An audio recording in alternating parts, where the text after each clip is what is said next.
Welcome to the Outside the Business Boxes podcast, where we're talking about how to ignite your business today for the future using systems for everything you do in your business to make your life, your employees' lives, and your customers' lives easier for you to ultimately enjoy your business and, of course, make more money. I'm your host, Chad Murray. Thanks for coming to Outside the Business Box podcast. I am.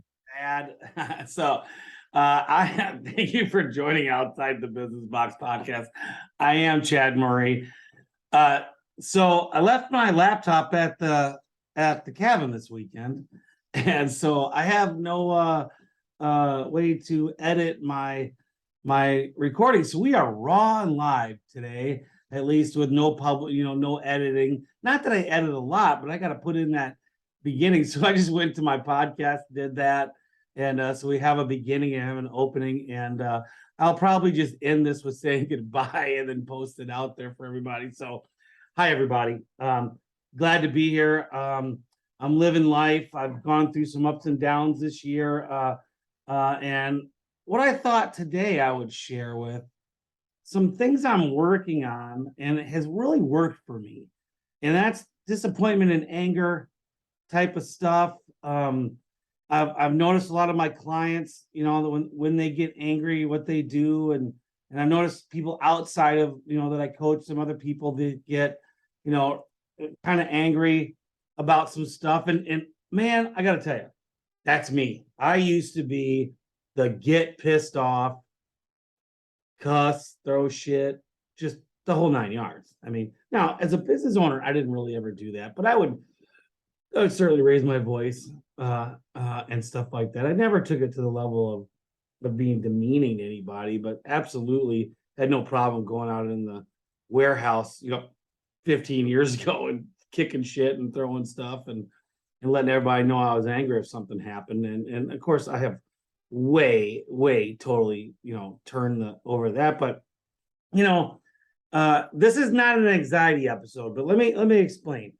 I have had, since COVID, I'm pretty sure I've had some things happen to me mentally that have really kind of rocked my world a little bit, and kind of some stuff that I would kind of roll my eyes at to like, what in the hell are you thinking that for? I'll give you one example. Like, I went to the dentist last Friday. I got to have some crowns redone and no cavities. That was really good. I still got about a whole 3 hours worth of work that needs to be done. And while she had me upside down, the dental hygienist, she said she's going to leave for 5 minutes and left me in that position. And I had kind of a little, panic attacks. And I sat up. I said, got to stand up. I said, I can't be left in this position. And since COVID, I've had some, and if you don't know, if you're new to listening to my thing, I almost died from COVID, or at least it felt like I did. I was hospitalized and stuff for 3 weeks.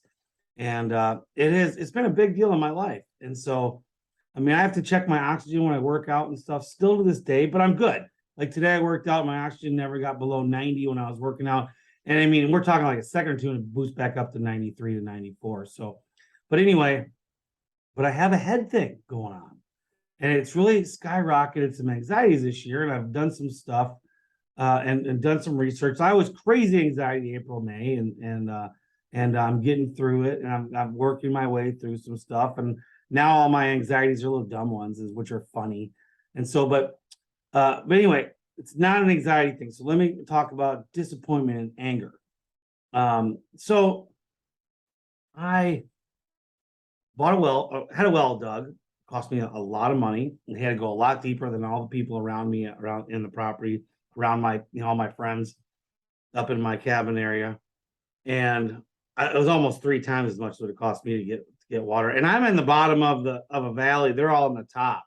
Yeah, they all found water at 100, and I had to go 180.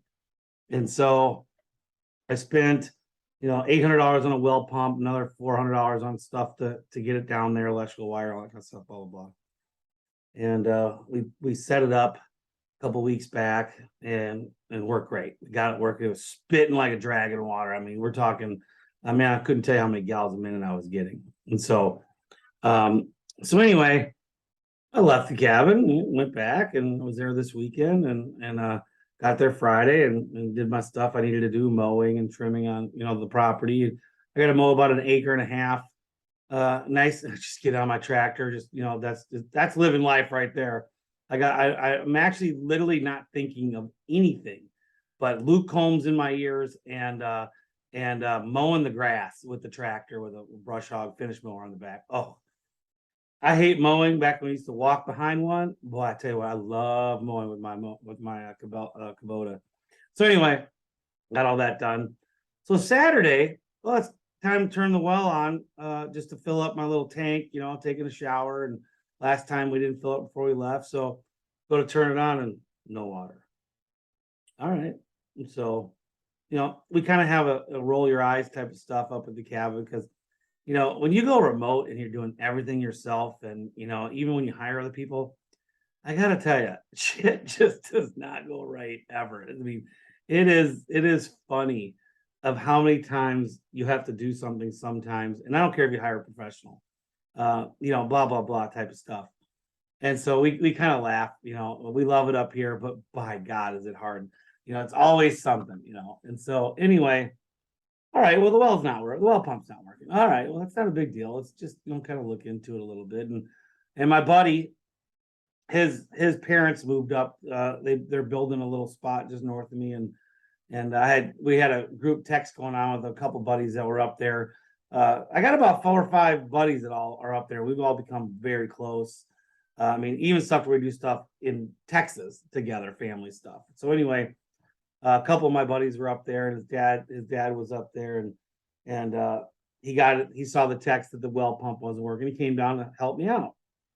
And so I was in the middle of doing a wood project on my blind, building a bench seat and doing all the cutting at the cabin. I'm going to take it out there. He comes over, hey, and his name's Bob, and Bob's like, let's look at your well pump. Look at the wire, look at everything. And he brought over an ohms meter, and you got power. Everything's, it's wired right. It all looks good. I'm like, well, I knew that because it did work last time I was here when we first set it all up. And so we decided, after, kind of milling at it and looking at it for a little while, because we didn't hear a hum or feel a hum on the hose. All right, so let's pull it up. Let's pull it up 180 feet. So we started pulling it up, and we got 12 feet high, and it was stuck. And apparently what happened was, this is a guess, very educated guess, is that the pipe, my well pipe, my PVC pipe going down, it is about 180 feet. Well, it is we don't know where it is inside the reservoir of water down there, but I can hit bottom at 192 feet, 92, 94, something right in there. About 12 to 14 feet, I go beyond the pipe, and where? Well, the thing about these well pumps is they're like just barely under 4 inches in a 4-inch pipe. So there's no play when you put this down that hole. It moves. Problem is, which we never thought about, is if we ever want to pull it up, and if we go down too far and it goes out of that hole, out of that pipe, we're not getting it back up. And so we did have a safety line on it, and we did have the pipe attached to it, and we had the wire. But once it exited that PVC pipe, we could not, me and Bob started on Saturday trying to get it up past 12 feet. Well, then all of a sudden we noticed he touched the pipe, the water pipe, hose, pipe, whatever, and it started coming up. It had detached halfway up. There was a union we had done. Regardless of how it happened, it did. So more than likely, 100 or 80 feet down, it had detached,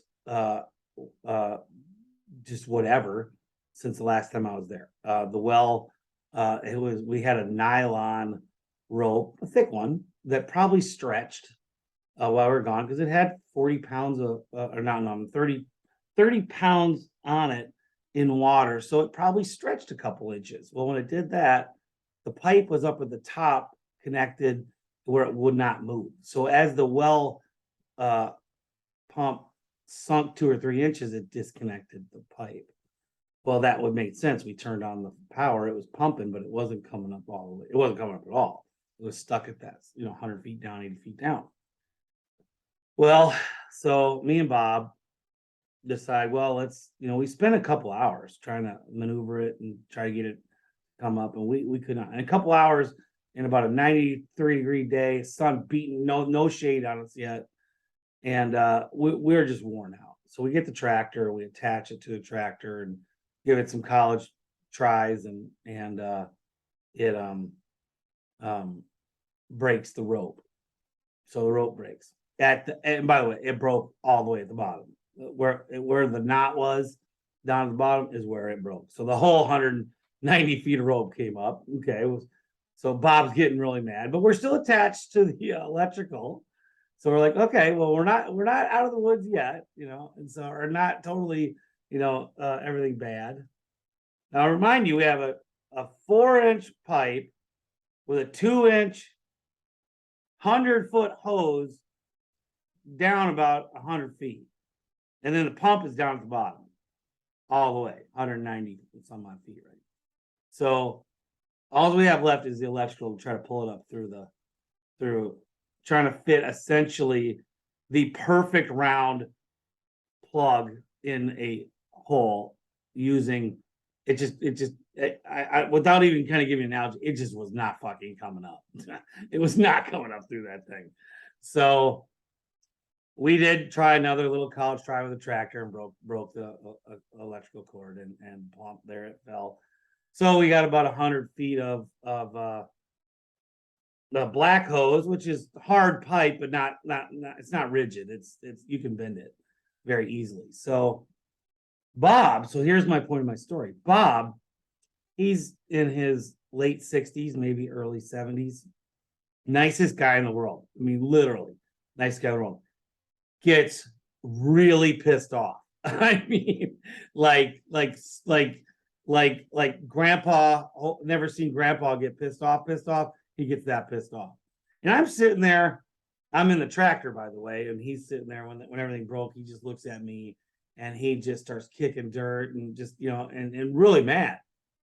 And I turn the tractor off and I go, hey man, it's just money. And I didn't mean it as like I'm rich. I mean, it's nothing else I can do here, man. I mean, so we'll come up with another solution. We'll do something. He's like, yeah, but you just lost $1,000 down that hole. I said, yeah, I did. And I don't, maybe it is a little bit to the point in my life where $1,000 isn't what it used to be, but I'll tell you, I don't care if I hit the lottery. $1,000 is $1,000. Don't get me wrong. I was certainly disappointed and even upset. But there's a different level to how upset I get now versus what I used to get. Maybe even 2 years ago, I would have gotten down and kicked something, right? Just because, holy crap, this is terrible. I mean, but is it life-threatening like when I was in the hospital? No. Is it someone died? No. It's just money. And when I say it's just money, hear me out. I've actually been saying this since I was a lot younger than now, even when I was poor. Because what is money? It's real, tangible stuff, but it does not bring you happiness. It does not bring you any of that. My anxiety this year has proven it. I had tons of money in the bank, investments going on, all doing good, yet I'm having anxiety. This was, 6 months ago, 4 months ago. And so, yeah. So why am I ever going to let money be a problem for me? Why am I going to get angry about it? I will work harder to get there. But point is being the disappointment is how I took it. Excuse me. I chose not to freak out. Be level-headed, keep calm, went and had a beer, smoked a cigar. Bob went on his way. I said I was going to go do some stuff. But I went inside, lit up a little Padron 65 or what the hell it's called. I forget right now. I can't think of it. Got a beer. I just kind of laughed. Just like, let's I'll deal with this tomorrow. This was Saturday. I'll deal with this tomorrow and Monday. We'll go from there. That was it. Keith comes down, one of my best friends, he comes down. And he's like, he's had a terrible day. He had a tree smash on his Yeti cooler, $500 cooler, and some other things. And he's all pissed off. And I go, and he already knew about my thing. I go, you have the right to be upset. I 2x'd your loss today. On top of that, I have to spend. Well, he does too. I guess he has to replace his Yeti too. So either way, on top of that, I'm out probably $2,000. And so anyway, so let me tell you the plan real quick with the well. I just bought another well. They didn't have the same one I had. I'm going to hard pipe it all the way down. And I'm going to push. We had water above the 180 mark. So I'm going to push that pipe that's existing sitting there down. And those little well pumps that, they're 4 inches wide, but they're about 30 inches long, maybe 26 inches long, and they weigh about 25 to 30 pounds. So I'm pretty sure if I take a steel cable, not a nylon cable, and I attach that up top and I go by a crank to crank it down so I can stop it where I want and to keep putting the PVC pipe on, and I can be pushing down, I'll be able to get to water. And so that's what I came up with. I'll let you know in next week's podcast if it worked. But I didn't choose to sit there and let it ruin my day. And as I sit here and I think about it, I've had a lot of long-term clients that have done very well. But I think everybody's in this, and I'm going to get to hiring here for a second. Everybody's in this. If you're a smaller company, how do I hire and train? Or you're a bigger company, well, how do I just keep finding people? And so to address the smaller companies, how do you hire and train? Well, I've outlined this in my little 4-point series I did, and I think I'm done with that for now.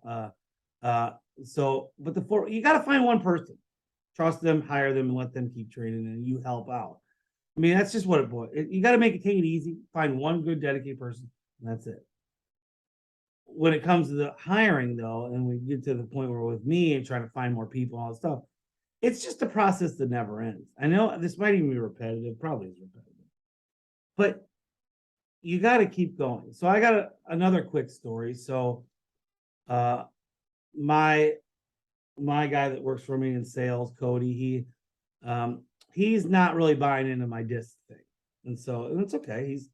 It is whatever. And so we're going to find out how it goes. Now his success with hiring is no better than mine before I ever used disc. It's pretty much the same. I mean, most of the time people don't work out in sales. I mean, they come and they're gone 6 months to a year later. We're really trying to break that mold. I mean, we really want to get guys. The job is there. The people are not. It's not us. It's definitely them. And it's been them for 2 or 3 years. It was me before. It was definitely us and them combination. But now it's 100% them. 100%. You can make starting off 75 to 100 grand with me first year, right away. And I don't care who you are. If you're an educator in my company, you can. Why do they not do it? Well, they get disappointed. They get angry. Things don't go. And salespeople, they're a little they're almost head cases. I just kind of laugh about it. And I'm a head case. So, I get it. They get head casey. And the thing about it is you got to find that even keel. Don't get up too high. Don't get up too low. You got to be right there. I'm not saying don't have highs and lows, but you can't let it blow you up either way. And I'm a blow up either way guy. Trust me. I'm trying not to be. When things are going good, oh my God, it's unbelievable. And when things are bad, it's holy shit the time. And I'm sitting on the Titanic, watch the iceberg hit, and I am not getting on a lifeboat. It's not how life is, man. All of you listening have had successes. So one of the things I think most people don't do is they don't count that. When you're having, so let me talk about, so when I started talking about anxieties earlier, I've been doing some research on anxiety and disappointment and anger issues and stuff like that. And not so much for me. But I'm getting better at all this stuff. So I like to research this stuff so I can help other people and myself. So I watched this lady last night I'm having a minor anxiety about sleeping in a little later. When I mean later, I mean like I wake up at 5:30, 6 o'clock to pee, and I just all of a sudden kind of have anxiety, and not like this crazy like makes me like nuts anxiety, but just like, oh, you're not gonna go back. My head starts talking to myself. Oh, you're not gonna go back to sleep. You might as well get up. And it's like, shut up, Chad. Just go sleep. You can do it. So this lady said in this anxiety thing, the definition of anxiety, and I'm not using the Webster dictionary here, I'm just going off memory from last night.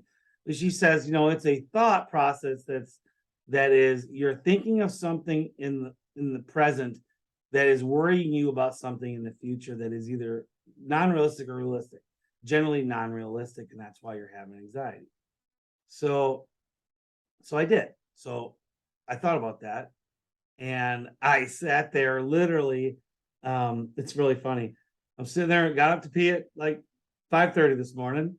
I got into bed. My brain turns on, starts talking. Oh, you're not gonna go to sleep.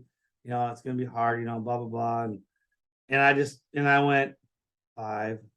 And I laughed at 4, and I probably have even said out loud 3.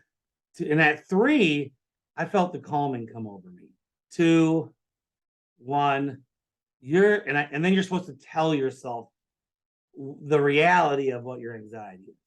Okay, you're gonna go, and I just told myself you're gonna go to sleep till 7:30 because you always can. It's not a big deal. Your mind's being stupid. I am not kidding. You could have snapped my fingers and it was 7:25. I woke up. Literally 2 hours later. It was literally like that. So I told my wife about it today a little bit. She has anxieties and stuff, nothing big, but she does.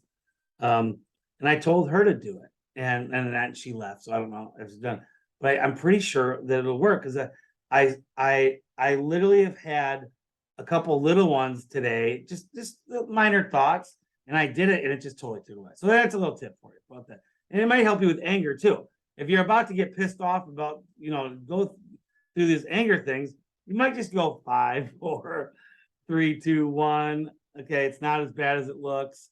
And come up with a thought of how you're going to repair that anger and go from there. So, okay, so I have a note here about today. I wanted to talk about something else. I was on Facebook today, and I saw this competitor of mine. It was a scale ad, scaling your business, and I always like seeing what they're saying and stuff, and I like to go read their comments.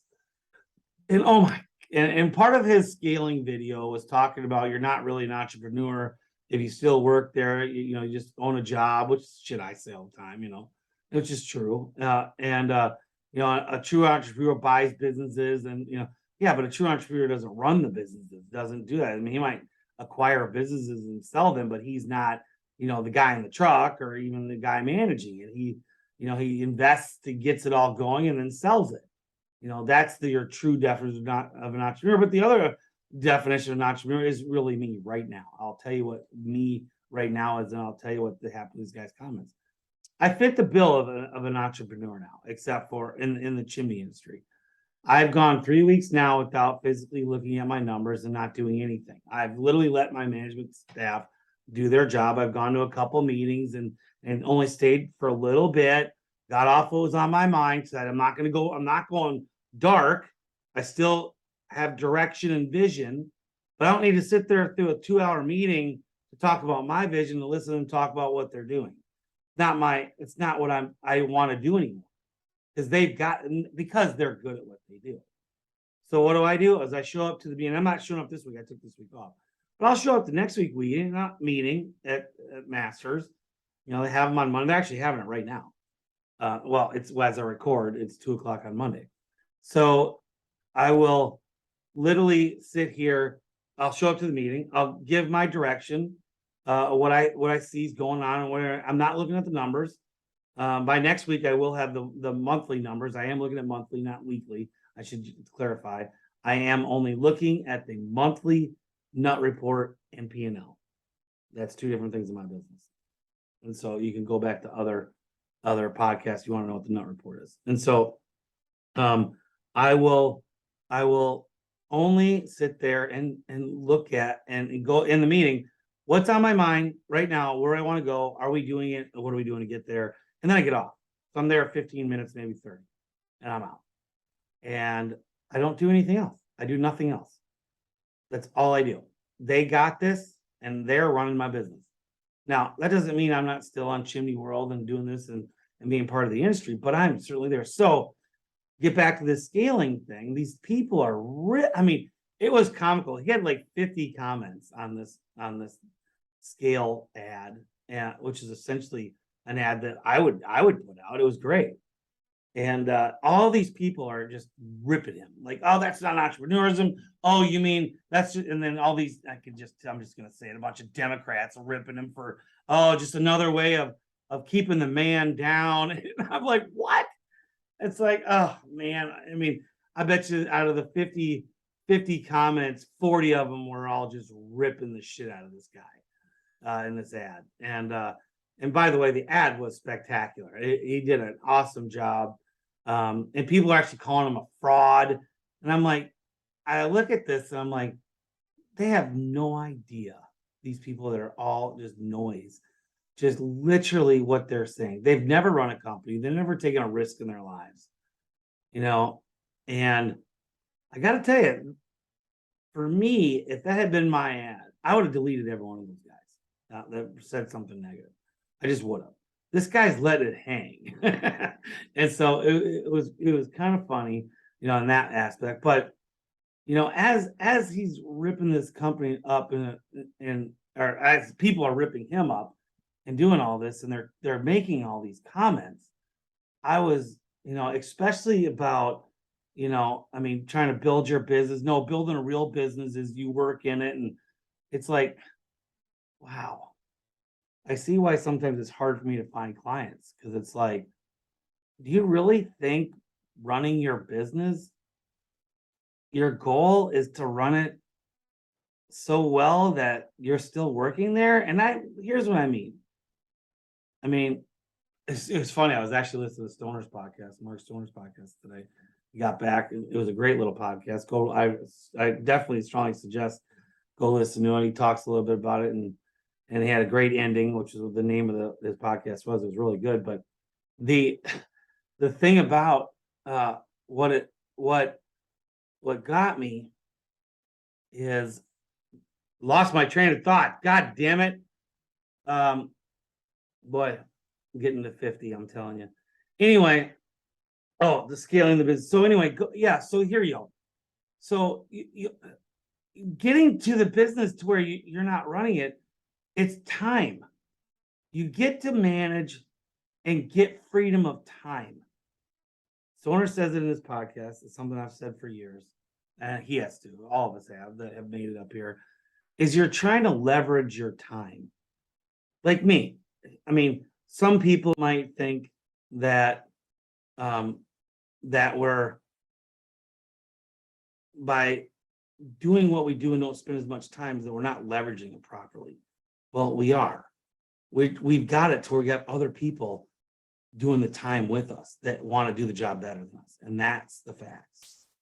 So, guys, leverage your time. I just want to keep your disappointment and anger. I hope that helps you out. And at that point, guys, that's going to be my podcast for the day. So I hope this helps. Have a great day.